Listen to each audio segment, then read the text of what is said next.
회귀 분석을 이용해서 해결할 수 있는 문제에는 크게 두 가지가 있는데, 하나는 시계열 문제고 하나는 인과관계 문제입니다. 시계열 문제의 경우에는 과거의 데이터를 이용해서 그 미래를 예측하는 그런 문제인데, 예를 들어서 보면 과거에 잔디깎기 기계가 얼마만큼 세일이 있었다. 그러면 그것을 이용해서 그 다음 해에 얼만큼 팔리는지를 예측하는 그런 문제를 해결할 수가 있습니다. 그 회귀 분석을 이용해서 시계열 문제를 해결하는 것 말고도 뭐 그 스무딩 모델이라든지 그 다른 트렌드 모델을 이용해서 시계열 모델을 예측할 수 있습니다. 평월 모델, 추세 모델이라고 합니다. 그리고 다른 해결할 수 있는 문제의 종류에는 인과관계 그 문제가 있는데, 시간 이외의 다른 변수를 이용해서 그 미래를 예측하는 그런 문제들입니다. 예를 들어서 아까 같은 경우에는 그냥 어떤 한 가지 변수를 가지고 예측을 했었는데, 이번에는 여러 가지 변수를 가지고 다른 변수를 예측을 하는 문제입니다.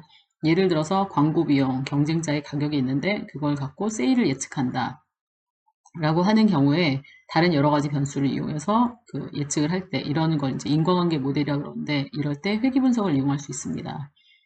회귀 분석, 선형 회귀 분석이나 다중 회귀 분석을 이용해서 문제를 해결할 수가 있습니다. 인과관계 모델에서 그 독립변수가 한 개인 경우에는 리니어 리그레션이라고 얘기를 하고, 독립변수가 두 개 이상인 경우에는 멀티플 리그레션이라고 얘기합니다. 지금 이 문제를 가지고 한번 문제를 풀어보도록 하겠습니다. 버틀러 트럭 회사는 남캘리포니아에 있는 독립 트럭 회사입니다. 주요 비즈니스는 로컬 지역에 배달을 하는 것인데, 작업 스케줄을 향상시키기 위해 매니저들은 각 배달원들에 대한 하루당 총 운전 시간을 예측하려고 합니다. 하루당 총 운전 시간은 하루당 배달을 위해 움직이는 마일수와 관련이 있다고 생각해서 10개의 운전 할당량을 샘플로 하여 조사를 하였습니다. 다음 슬라이드에 샘플에 대한 데이터가 제공되어 있습니다. 네, 지금 여기 보면 데이터가 나와 있는데 10개의 그 드라이빙 할당량이고, 그거에 대해서 이제 X, 얼마나 이동을 했는지, 그 다음에 그 Y 값으로 그 총 이동한 그 시간, 이렇게 두 가지가 있습니다. 그럼 우선 제일 처음에 이제 데이터를 받으실 때는 일단 데이터를 만든 다음에 그 펜다스 리드 엑셀을 이용해서 데이터를 읽을 수가 있습니다. 일단 이렇게 읽은 데이터를 가지고 한번 플롯을 일단 그려보면, 지금 그림을 그렸을 때 이 두 개의 그 변수가 서로 뭔가 상관이 있다라는 것을 발견을 할 수가 있습니다. 이 경우에 이 두 변수가 서로 직선의 관계가 있다라고 가정하고 이 문제를 풀 수가 있습니다. 아까 X랑 Y, 그 데이터에서 X, Y를 정하고, 그 다음에 타이틀 X 레이블, Y 레이블을 이용해서 이렇게 그림을 그릴 수가 있습니다. 이따 코드를 한 번에 연습하도록 하겠습니다. 저희가 직선식을 예측을 할 때는 보통 y는 ax 플러스 b를 이용해서 예측을 하게 되는데, 선형회계에서 이용하는 그 심볼이 약간 다릅니다. 지금 이 y가 저희가 이제 그 예측하려는 값, 그 다음에 그 b0, ax 플러스 b인데, 이제 b0가 y 절편에 해당되죠. 그 다음에 AX에서 그 A에 해당되는 게 지금 B1인데, B1은 기울기에 해당되고, X는 지금 독립변수에 해당됩니다. 이 식을 이용해서 그 예측식을 만들어서 예측을 할 수가 있습니다. 가장 많이 쓰는 방법으로는 최소제곱법이라는 방법을 써서 이제 예측을 하게 되는데, 지금 이게 X값, Y값이 있으면 X에 대한 평균을 구할 수가 있고, Y에 대한 평균을 구할 수가 있습니다. 그러면 각각의 값에서 평균 값을 빼면 100에서 80을 빼면 20, 50에서 80을 빼면 마이너스 30, 이런 식으로 계산을 할 수가 있고, Y도 마찬가지로 9.3에서 6.7을 빼면 2.6, 4.8에서 6.7을 빼면 마이너스 1.9, 이런 식으로 계산을 할 수가 있습니다. 각각 뺀 값을, 평균을 뺀 값을 이렇게 곱해 주신 다음에 그 곱한 것과 또 그 x를 아까 뺐던 거를 이렇게 제곱한 값들을 합칠 수가 있습니다. 그러면 이거를 합쳤을 때 얘는 234. 이 값은 3450이 나옵니다. 그러면 이 값을 가지고 그 x에서 x 평균 뺀 거, y에서 평균 뺀 거를 합친 거, 그 다음에 뺀 거를 제곱한 거를 가지고 나누면 234에서 3450을 나누면 그게 0.0678이 나와서 그 직선식이라고 가정을 했을 때 그 직선식에 해당되는 그 기울기를 계산을 할 수가 있습니다. 이 기울기를 이용해서 다시 y의 평균 6.7, 그 다음에 요 기울기, 그 다음에 곱하기 x의 평균이 아까 80이었습니다. 이 80을 이용해서 이렇게 계산을 해보면 1.2739라는 값이 나오는데 이게 y절편에 해당됩니다. 그러면 여기서 계산된 기울기와 y절편을 이용해서 예측식을 구하면 y는 1.2739 플러스 0.0678 곱하기 x가 됩니다. 그러면 아까 저희가 그 스캐터 플롯을 그렸었는데 그 그림 위에 그 이 직선을 가지고 선을 그릴 수가 있겠죠. 선을 그린 후에 그 식을 보면 이 그 실제 값들과 가장 오차가 적은 그런 예측식을 구할 수가 있습니다. 지금 이렇게 해서 그 식을 구하다 보면 그 실제 저희가 예측식으로 사용했었던 식과 그 실제 점 사이에는 그 차이가 발생합니다. 오차가 발생하게 되는데 각각에서 발생하는 이 오차가 얼마나 되는지를 계산하기 위해서 그 오차를 전부 합친 거, 그거를 SSE라고 합니다. 오차로 인한 제곱합을 얘기하는데 그 제곱합이라는 계산은 SST, 총 제곱합입니다. 그 실제의 값과 그 y만 가지고 평균값을 냈을 때 그 거리를 합친 값입니다. 이걸 SST라고 얘기를 하고 그 다음에 SST에서 SSE를 뺀 값을 SSR이라고 얘기합니다. 이거는 다른 말로 해서 그 회기식으로 인한 제곱합이라고 얘기를 합니다. 그랬을 때 이 모델이 얼마나 적합하냐라고 그것을 이제 알고 싶으면 모델이 정확한 모델일수록 에러가 적겠죠. 그래서 SSE가 더 적은 값이어야 되겠죠. 그래서 계산을 할 때 적합성을 보여주는 값으로 SSR을 SST로 나눈 값을 사용하는 것을 이제 보통 R스퀘어라고 얘기를 하는데 저희는 이 에러가 적은 걸 원하기 때문에 SSR이 더 높은 거일수록 더 정확한 모델이다 라고 볼 수가 있습니다. 그래서 회기식을 돌렸을 때 거기서 나오는 값으로 R스퀘어라는 값이 나오는데 R스퀘어 값이 높을수록 더 정확한 모델이다 라고 오차가 적은 모델이다 라고 볼 수가 있습니다. 지금 이 그림에서 보시는 것처럼 R스퀘어가 높다라는 얘기는 오차가 적다라는 얘기이기 때문에 이 예측식이 굉장히 이 데이터를 잘 설명하고 있다라고 볼 수가 있습니다. 만약에 지금처럼 오른쪽에 보시는 것처럼 이렇게 넓게 R스퀘어가 낮은 경우에는 실제 값들과 이 예측하는 값이 약간 거리가 오차가 많다라는 것을 알 수가 있습니다. 다시 오차 계산한 것을 한번 그 식으로 본다면 x와 y가 있었을 때 저희가 이제 y는 ax 플러스라는 것을 이용해서 기울기랑 y절편을 계산을 했기 때문에 그 값을 이용해서 그 예측 값을 계산을 할 수가 있습니다.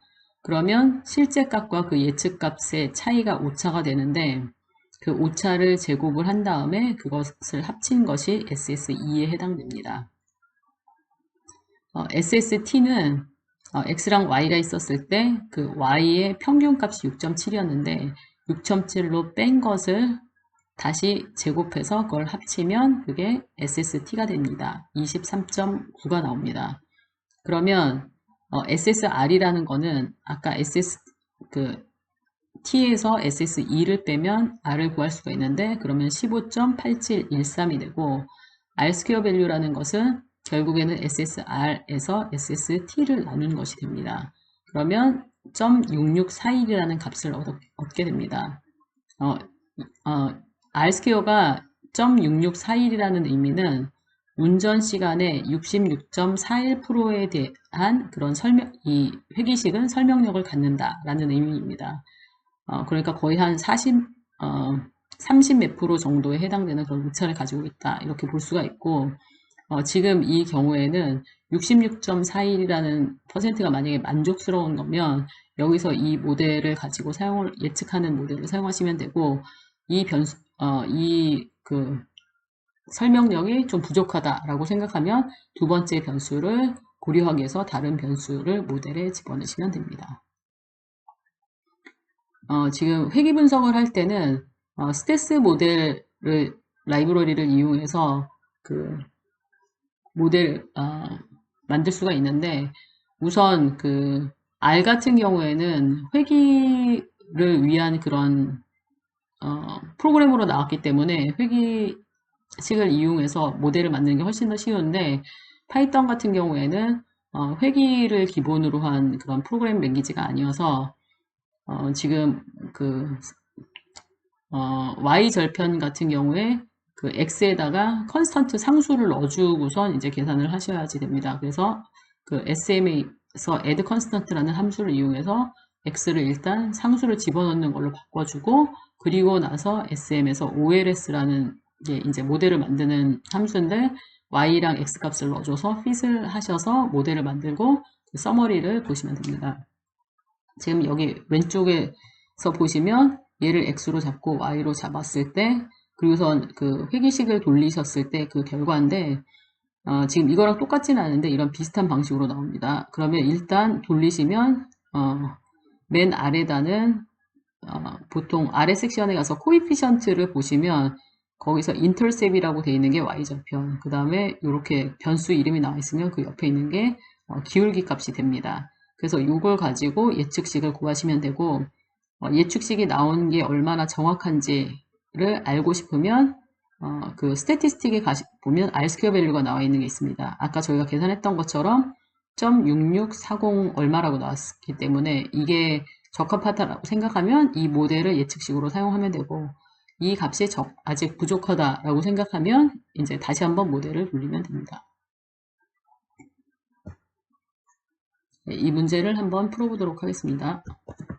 네, 우선 슬라이드 18번에서 문제를 카피해 가도록 하겠습니다. 컨트롤 C로 카피를 하신 다음에 그 스파이더를 여시면 지난번에 이제 저희가 열려 있으면 이거 새로운 파일로 해가지고 새로운 거 여신 다음에 거기다 문제를 붙여주세요. 네, 컨트롤 1로 커멘트화 시키고 버틀러 파일은 제가 거기 그 데이터 파일 올려놓은 거를 다운을 받으신 다음에 사용을 하시면 됩니다. 그리고 패스 지정을 하기 위해서 그 OS도 가져오도록 하겠습니다. import OS. OS하고 change 디렉토리 하신 다음에 우선 그 기본되는 패스를 설정을 하기 위해서 아까 저희가 문제가 있는 폴더로 가셔서 지금 여기 그 버틀러가 지금 여기 있거든요. 그러면 여기 패스를 카피를 하시는데 그 스파이더로 가져가실 때는 그냥 파일을 그냥 컨트롤 C로 카피를 하면 전체 패스가 카피가 됩니다. 네, 그리고 이거는 잘라놨다가 나중에 파일 이름으로 그러면 현재 그 있는 패스를 전체를 가져온 다음에 그 다음에 F9으로 실행을 시키고 만약에 그 파일을 가져오실 때 지금 여기를 카피해서 가져오시면 그 백슬래시로 돼가지고 슬래시를 다 바꿔야 돼요. 그래서 그냥 저는 여기 파일에서 바로 카피를 해온 거예요.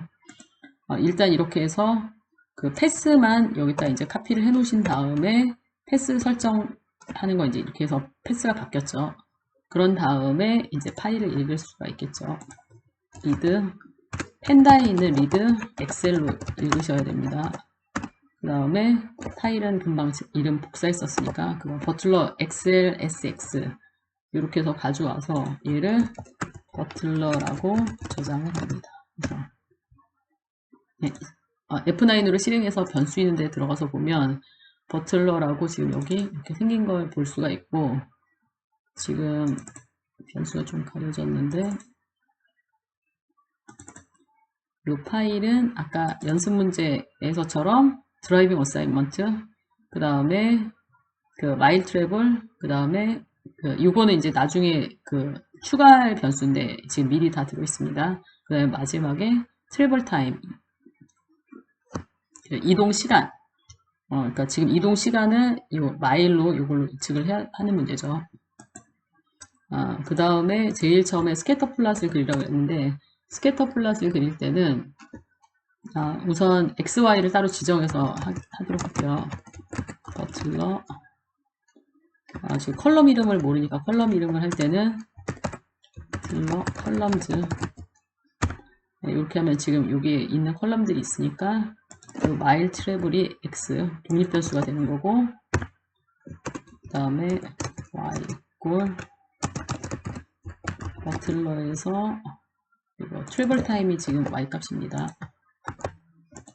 네, 이렇게 지정을 X랑 Y를 지정을 해준 다음에 스캐터 플롯을 할 때는 PLT에 있는 스캐터 이용하면 되죠. X, Y 이렇게 넣어주고 그냥 그림을 그려주면 여기 플롯에 가서 확인을 해보면 이 X축, Y축에 따라서 이렇게 두 개가 그림을 그려진 걸 볼 수가 있는데 여기다 만약에 조금 더 상세하게 하고 싶다 그러면 PLT X 레이블로 사이즈 트래블 그 다음에 PLT Y 레이블로 트래블 타임 그 다음에 PLT 하고선 타이틀 스캐터 플롯이다 이렇게 써줄 수가 있고 그 다음에 지금 여기에 보면 50에서 100까지만 나와 있으니까 그것도 바꿔주고 싶다 그러면 X PLT X림 0에서 100까지 뭐 120까지로 바꾸고 싶다 그럼 120 그 다음에 Y도 0서부터 해서 10까지 하고 싶다 그러면 Y림 0에서 10 이렇게 해주면 되고 네, 그 다음에 그 안에 그리드 라인도 넣고 싶다 그럼 PLT 그리드 이렇게 해서 PLT show 이렇게 하면 스캐터 플롯을 제목 그 다음에 X축 Y축 그 다음에 구간도 정하고 이렇게 해서 볼 수가 있습니다. 이렇게 보니까 둘이 그 플러스의 상관관계가 있다라는 걸 이제 알아냈고 그걸 가지고 이제 리그레션을 돌릴 수가 있습니다. 리그레션을 돌릴 때는 스테스 모델을 이용한다고 했으니까 스테스 모델을 가지고 임포트 스테스 모델 그죠? API as SM 이라고 저장을 한 다음에 F9으로 일단 로딩을 하시고 혹시 만약에 여기서 스테스 모델이 로딩이 안 되는 경우에는 PIP 인스톨 하고서 이제 오시면 됩니다. 그 다음에 모델을 제일 처음에 만들어주기 전에 컨스턴트를 아까 먼저 넣어줘야 된다 그랬으니까 X를 다시 한번 저장하는데 SM add 밑줄하고 컨스턴트라고 해서 X를 다시 넣어주면 원래 아까 X의 값은 이거 실행을 해보시면 F9을 해보면 이렇게 돼 있는데 지금 여기도 실행이 된 것 같죠? 지금 이미 컨스턴트가 지금 들어가 있죠? 지금 여기 X를 보면 지금 이 컨스턴트가 이렇게 들어갔습니다. 그 다음에 이제 모델을 만들 때는 SM 하고선 OLS Y 값이 먼저고 X 넣어주고 그 다음에 it 이렇게 해주면 네, 이렇게 해서 이제 모델이 만들어지는데 이거를 모델이라는 변수에 저장하겠습니다. 네, 이렇게 저장을 한 다음에 지금 이렇게 해도 아무런 결과가 안 나오니까 결과를 보시려면 서머리 함수 그래서 실행을 해보면 지금 여기 보는 것처럼 이 결과가 이렇게 나오는 걸 볼 수가 있습니다. 지금 문제가 뭐냐면 이게 잘 예측했냐 예측식이 주어진 데이터를 잘 나타내고 있냐 라고 이제 물어봤으니까 그 제일 처음에 여기서 보실 거는 코에피션트를 이제 먼저 보라고 그랬죠.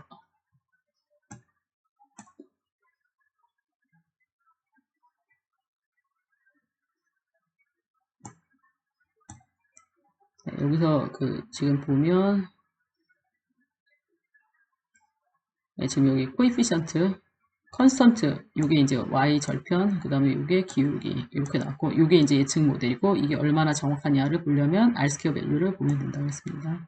664, 66.4%의 설명력을 갖는다. 얼마나 잘 예측이 됐냐? 66.4%의 만큼의 설명력을 갖는다. 이렇게 하시면 됩니다.